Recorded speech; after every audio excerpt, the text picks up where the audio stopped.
اعوذ باللہ من الشیطان اللعین الرجیم بسم اللہ الرحمن الرحیم الحمد للہ رب العالمین والصلاة والسلام علی نبی الکریم وعلی آلہ الطیبین الطاہرین المعصومین المنتجبین ولعنۃ اللہ علی اعدائہم من الآن الی قیام یوم الدین آمین یا رب العالمین. اما بعد فقد قال اللہ تبارک و تعالی فی قرآن مجید بسم اللہ الرحمن الرحیم ان اللہ وملائکتہ یصلون علی النبی یا ایہا الذین آمنوا صلوا علیہ وسلموا تسلیما الذین یؤذون اللہ ورسولہ لعنہم اللہ فی الدنیا والآخرہ وأعد لهم عذابا مہینا كما قال عز وشانہ بسم اللہ الرحمن الرحیم قل هو اللہ احد اللہ الصمد لم یلد ولم یولد ولم یکن لہ کفوا احد. صدق اللہ العلی العظیم وصدق رسولہ النبی الکریم. سامعین محترم، ناظرین گرامی قدر، دین کی جڑیں اور شاخوں کے سلسلے میں یہ ہماری الحمدللہ 32ویں گفتگو ہے، 32، جس میں توحید الہی، عدل پروردگار اور اس کے بعد نبوت الہی، پروردگار کی طرف سے نبی، رہبر، قائد، ہادی، اس کا انتظام ہونا. قدر گفتگو ہو چکی ہے کہ نبوت کی ضرورت کیا ہے، عقل و شعور کے بعد بھی نبی کا کام کیا ہے، نبی کی صفات کیا ہیں، نبی میں کمالات کیا ہیں، کن کن شعبوں سے وہ گفتگو کرتا ہے، اس کے پاس اعجاز ہونا کیوں ضروری ہے، معجزہ ہونا کیوں ضروری ہے، اس سے پہلے والے نبی اس کی گواہی کیوں دے، زمانہ معاشرہ ان کی گواہی کیوں دے، اور اسی طرح ان کی عصمت کے سلسلے میں. اور پھر نمونہ عمل ایک چاہیے تھا، بہترین علم و عمل اور کردار کا ایک سمپل، ایک نمونہ. جس طرح چھوٹے بچے ماں کی گود میں آنے کے بعد ماں سے کھانا پینا اٹھنا بیٹھنا سیکھتے ہیں، اسی طرح ہماری عقل جو ناقص ہے کس سے سیکھے گی؟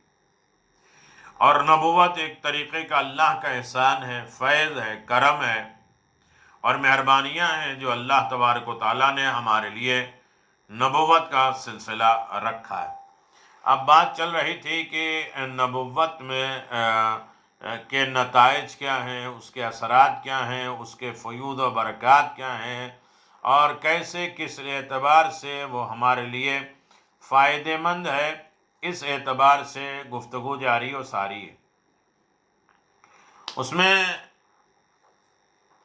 نبوت کا ایک فائدہ یہ ہے، نبوت کا اثر یہ ہے کہ نبی اللہ کی طرف سے آتے ہیں، وحی لے کر آتے ہیں، پیغام الہی لے کر آتے ہیں، ہمارے رہنما، ہمارے لیے سمپل، ہمارے لیے سیرت دیتے ہیں، اچھائی برائی سمجھاتے ہیں اور ہمیں راہ راست پہ لاتے ہیں، اچھائیوں کی طرف گامزن کرتے ہیں. اس میں ایک ہے کہ کردار کی دعوت دینے والا جو باکمال کردار ہوگا، اچھا کردار والا ہوگا، وہی تو اپنی طرف بلائے گا. ورنہ زمانے میں برے، خرابیاں اور ہر طریقے کے نقص اور عیب والے ہیں، وہ کدھر بلائیں گے؟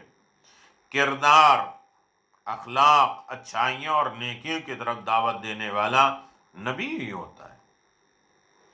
نبی کی اس لیے ضرورت ہوتی ہے. کبھی کبھی ایسا ہوتا ہے کہ نمونہ عمل نگاہ کے سامنے ہوتا ہے،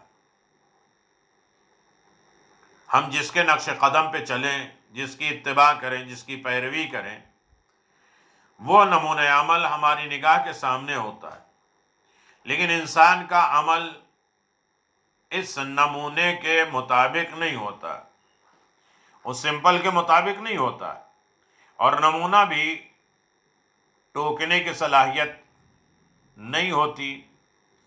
معمار کے سامنے جو مکان کا نقشہ رکھا جاتا ہے وہ اس سے ہٹ کر بھی مکان بنا دے تو نقشہ اس کو ٹوکنے والا نہیں ہے۔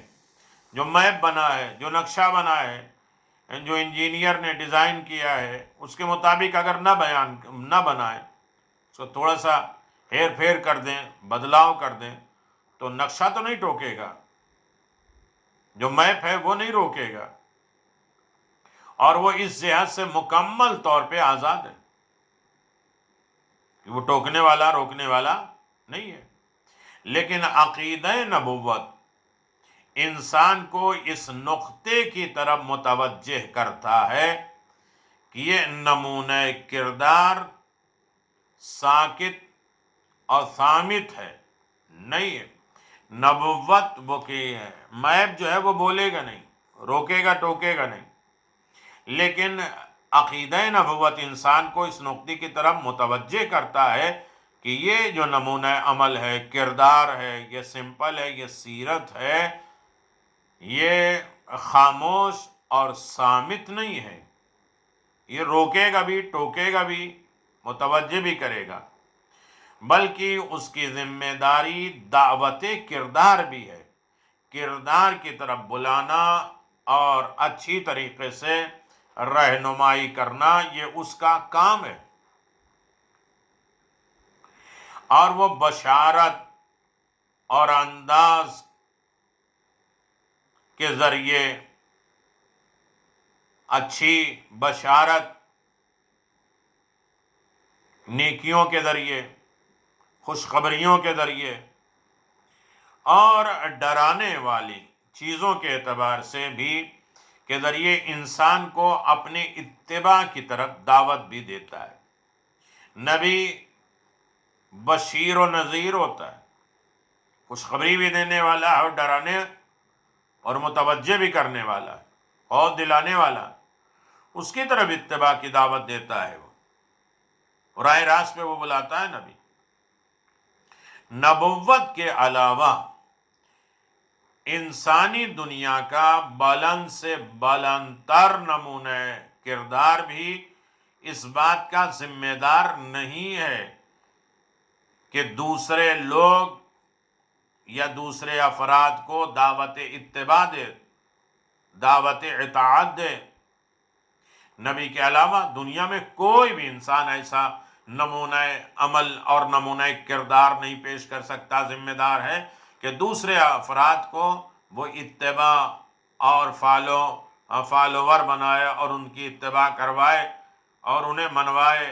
بلکہ بہت سے موقع ایسے ہوتے ہیں کہ بلند کردار انسان اپنی ذات میں گم ہو کر سماج سے یکسر غافل ہوتا، ارے یہ زمانہ اس لائق نہیں کہ میں اس میں انوالو ہوں، میری حیثیت، میرا مقام، میرا رتبہ، میرا درجہ یہ ہے، میں کیوں ان کے درمیان میں گھسوں۔ جب انسان اپنے آپ کو بلند کر دیتا ہے تو اپنی ذات میں گم ہو جاتا ہے اور سماج سے بالکل غافل ہو جاتا ہے، الگ ہو جاتا ہے۔ لیکن نبی اس صاحب کردار کا نام ہوتا ہے جس کی بعثت سماج کے تزکیے نفس اور تعلیم و تربیت کے لیے ہوتی ہے۔ جو نبی بھیجا ہی جاتا ہے وہ سماج کو پاک کرنے کے لیے، تعلیم و تربیت دینے کے لیے، اور وہ ہر آن معاشرے پر نگاہ رکھتا ہے، وہ پورے سوسائٹی اور ماحول پر نگاہ رکھتا ہے۔ وہ خود کانٹوں پہ چل سکتا ہے لیکن معاشرے کو جنت کے پھولوں کا حقدار بنا سکتا ہے۔ وہ خود ہر طریقے کی مصیبتیں برداشت کر سکتا ہے لیکن معاشرے اور سوسائٹی کو ہر مصیبت سے نجات ہی کی دعوت دیتا ہے اور نجات کی طرف بلاتا ہے۔ قولوا لا الہ الا اللہ فتفلحوا۔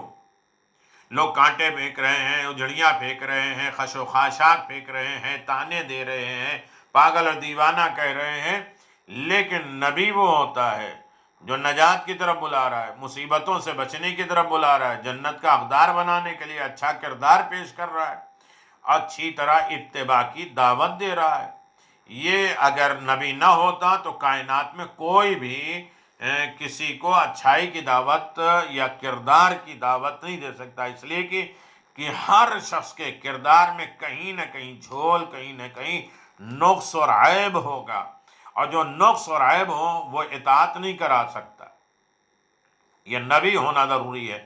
یہ نبی کا نتیجہ اور اثرات ہوتے ہیں کہ وہ زمانے کو اپنی دشواریاں پریشانیاں چھوڑ کر بھی زمانے کو اللہ کی طرف، اطاعت کی طرف، خدائی کی طرف بلاتے ہیں، نیکیوں کی طرف دعوت دیتے ہیں۔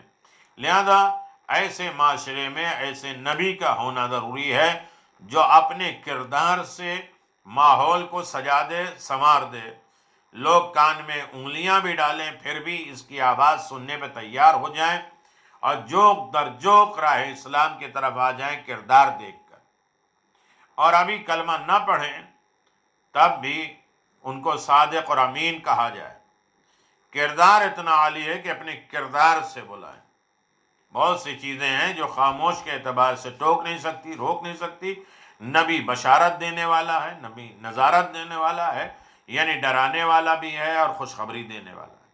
تو نبی کا ہونا ضروری ہے ایک اچھے کردار کے لیے، اچھے اخلاق کے لیے، اچھے دروس کے لیے، تاکہ اس نبی کی اطاعت کی جائے، اور وہ نبی کی جب اطاعت ہوگی تو وہ نبی جو ہے وہ نجات کی طرف لے جائے گا، اچھائیوں کی طرف لے کے جائے گا، خدا کی طرف لے کے جائے گا، جنت کی طرف لے کے جائے گا، اور مشکلات پریشانیوں سے زندگی کو نکال دے گا۔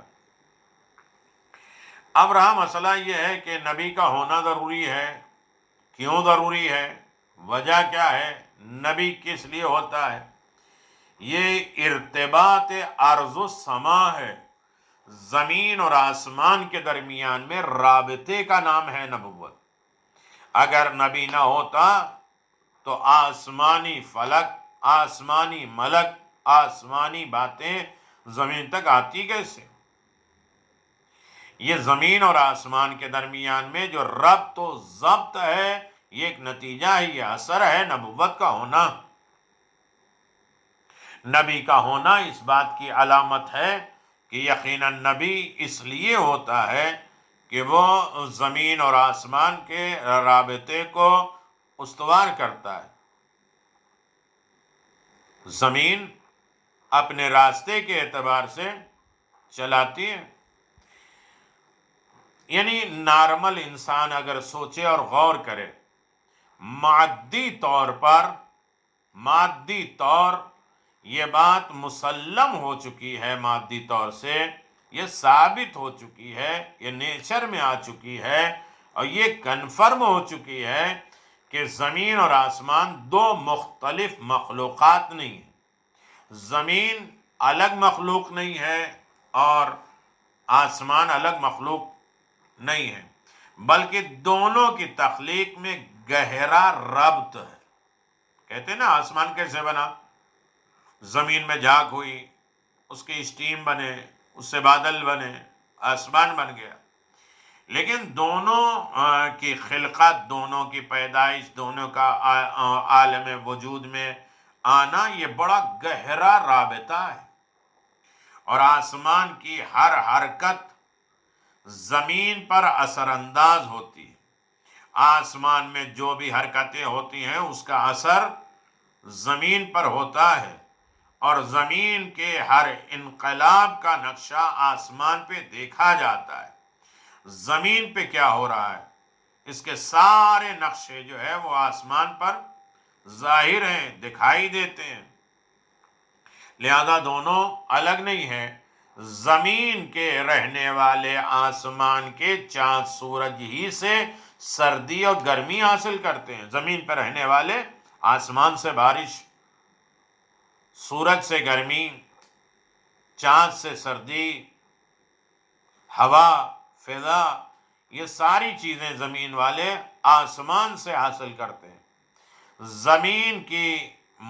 زمین کے مسافر آسمان کے ستارے ہی کی مدد سے راستہ طے کرتے ہیں. یہ ستارہ گائیڈ کرتا ہے سمندروں میں جہاز کا. زمین والے ستاروں کے ذریعے اپنا راستہ طے کرتے ہیں. چاند کی رفتار دریا کے جز و مد پر اثر کرتی ہے. دریا میں ہلچل، طوفان آ گیا، یہ کس کی وجہ سے؟ آسمان کی وجہ سے، چاند کی رفتار کی بنیاد پر. اور اس کے زیر اثر پیدا ہونے والے اندھیرا اور اجالا درختوں کی زندگی پر اثر انداز ہوتا ہے.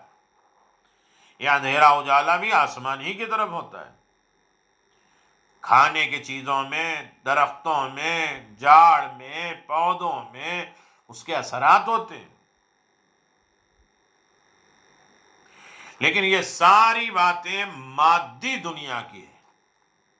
مادی دنیا میں یہ ہے کہ زمین اور آسمان دو مختلف مخلوق ہونے کے بعد بھی دونوں میں آپس میں رابطہ ہے. لیکن زمین والے آسمان سے فائدہ اٹھا رہے ہیں. یہ مادی ہے.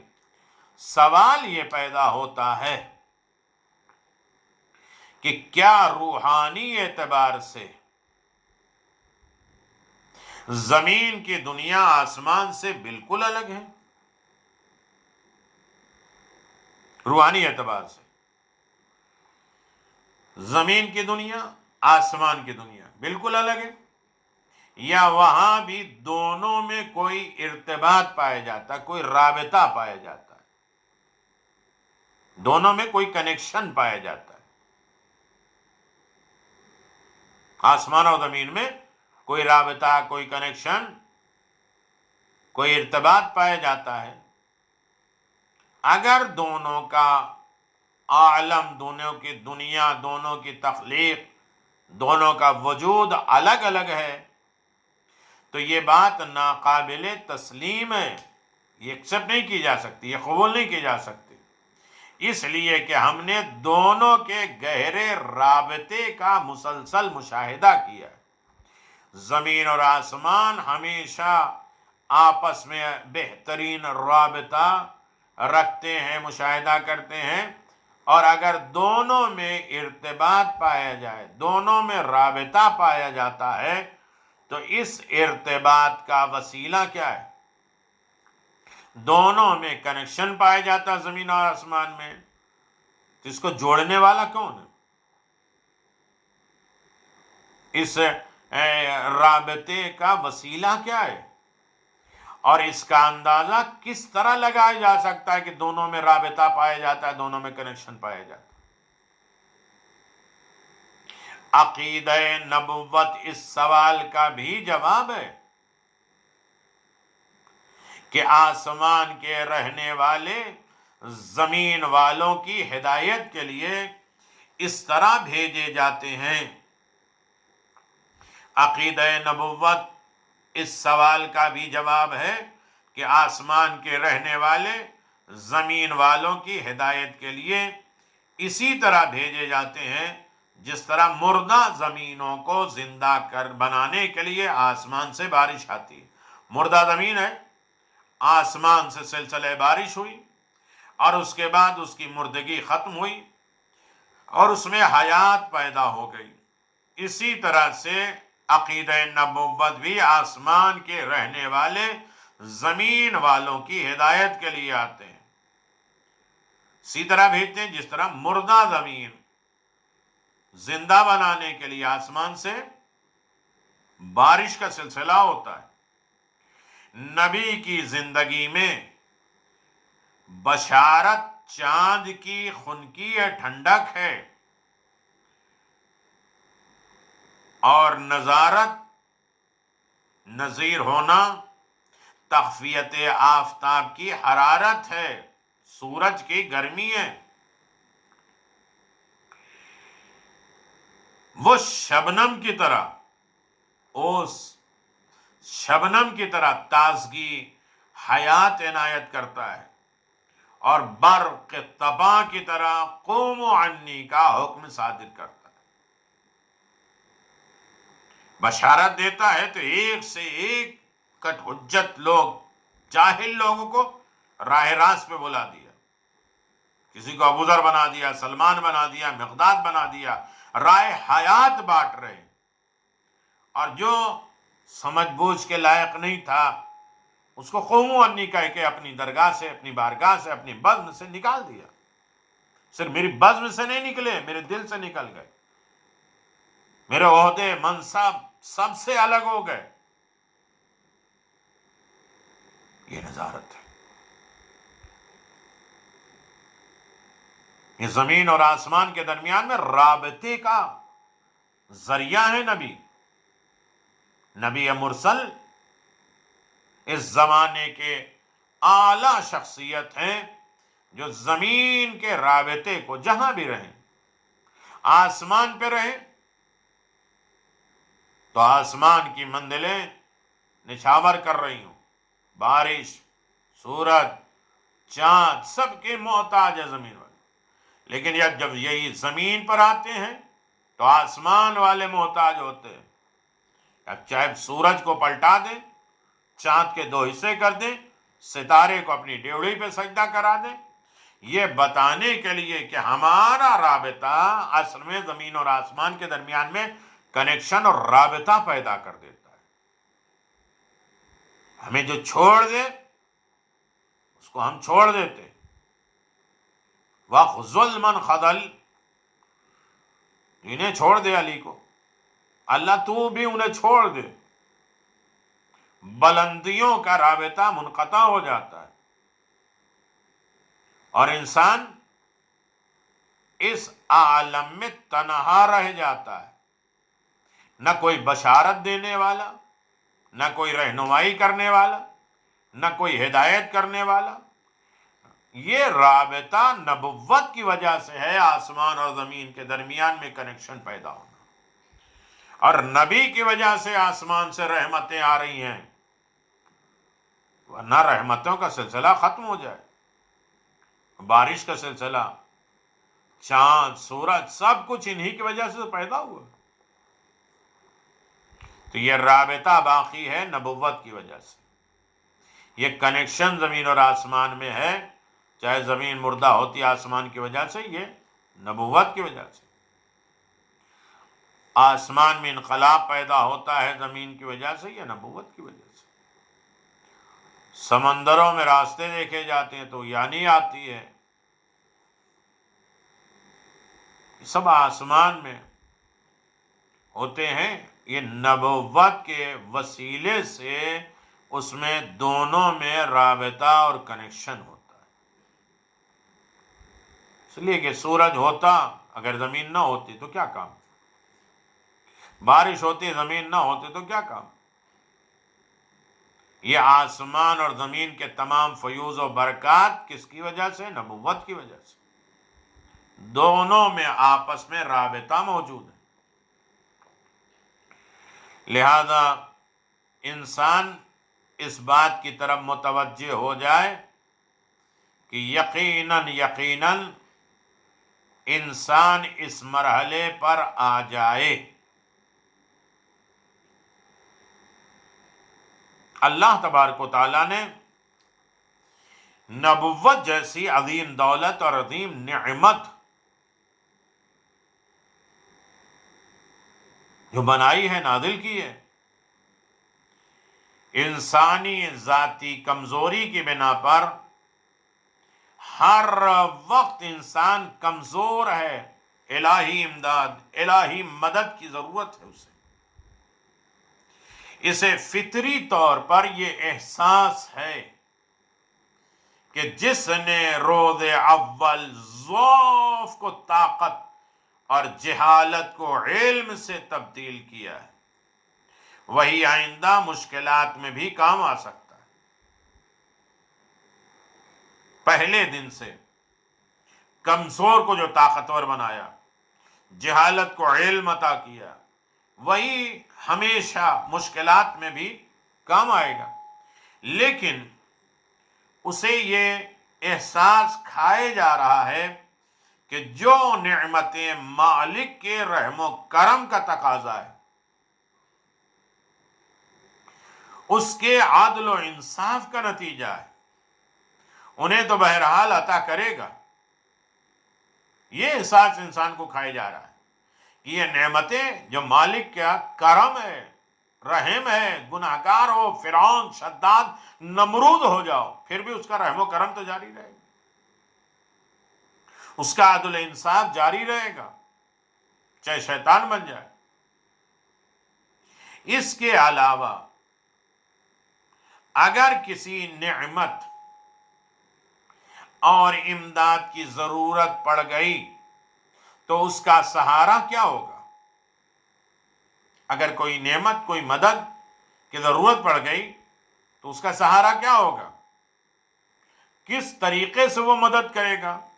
کیسے اپنی نعمتوں کو بھیجے گا؟